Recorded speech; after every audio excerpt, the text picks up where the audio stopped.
Circuitos magnéticos. Se tiene un núcleo rectangular con área transversal constante al cual se enrolla una bobina en uno de sus extremos, la cual porta una corriente que genera un flujo magnético que se propaga en el interior del núcleo, debido a que éste está conformado de un material ferromagnético. Por lo que la intensidad de campo magnético también se encuentra concentrada en el interior del núcleo, siguiendo una trayectoria de longitud igual a la longitud promedio del núcleo, por lo que se procede a estudiar este núcleo con la ley de Ampère,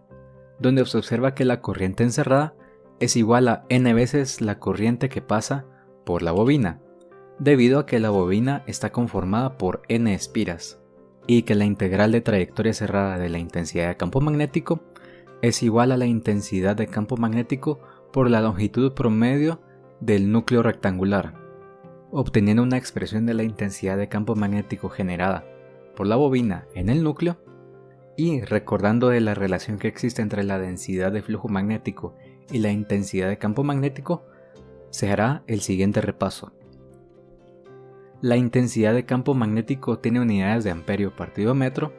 y en este caso representa en cierta forma el grado de esfuerzo que realiza la corriente eléctrica para producir un campo magnético,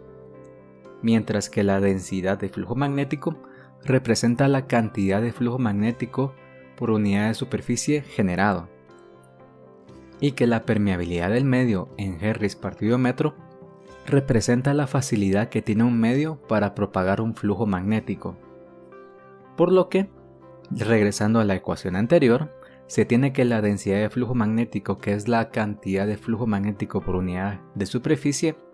va a ser igual a la intensidad de campo magnético aplicado por la facilidad que tenga el medio de propagar flujo magnético. Recordando que la permeabilidad del espacio libre era igual a 4pi por 10 a la menos 7 Henrys partido metro, por lo que se puede definir la permeabilidad relativa del medio como la razón que existe entre la permeabilidad del medio y la permeabilidad del espacio libre,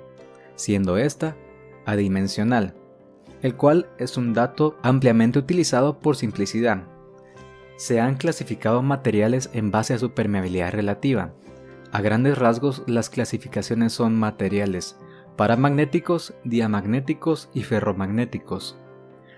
cada uno con sus propiedades tanto curiosas como interesantes, pero enfocándonos en los materiales ferromagnéticos, se observa que estos son los que tienen permeabilidad relativa mayor, lo cual permite que los flujos magnéticos se propaguen mejor en ellos. Un material ferromagnético ampliamente utilizado es la aleación de hierro-silicio. Es utilizada en transformadores, máquinas eléctricas, motores y generadores. Regresando al núcleo rectangular, se puede obtener el flujo magnético que circula en él como la integral de superficie de la densidad de flujo magnético. En este caso, como la densidad de flujo magnético y el área transversal son siempre constantes, el flujo magnético toma la siguiente expresión, la cual se puede simplificar como, obteniendo de esta manera el flujo magnético que circula en el núcleo rectangular. Haciendo una analogía con un circuito eléctrico que se rige por la ley de Ohm, que indica que el voltaje es igual a la corriente por la resistencia, manteniendo una relación de fuente igual a flujo por oposición, tenemos que la fuente de voltaje es la fuente que genera el flujo, que es la corriente eléctrica,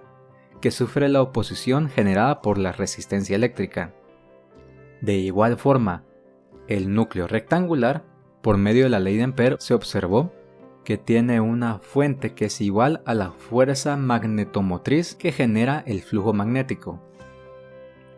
Por lo tanto, la fuente es igual al flujo, que es el flujo magnético, por la oposición, y la oposición será igual a lo que se definirá como reluctancia, por lo que el núcleo rectangular se puede representar como un circuito magnético con una relación muy parecida a la ley de Ohm. Esta relación se llama ley de Hopkinson. De la ley de Hopkinson obtenemos que la reluctancia es igual a la fuerza magnetomotriz partido el flujo magnético. por lo que, despejando con las ecuaciones obtenidas anteriormente, se llega a una expresión de reluctancia muy parecida a la expresión de la resistencia eléctrica de un circuito eléctrico. Observándola, se puede notar que la reluctancia es igual a la oposición al paso del flujo magnético que tiene un material,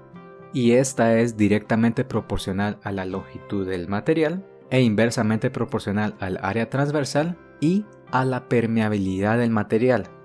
Por lo tanto, si el material es un material ferromagnético, tendrá una permeabilidad alta y por consecuencia una reluctancia baja, lo que se ve reflejado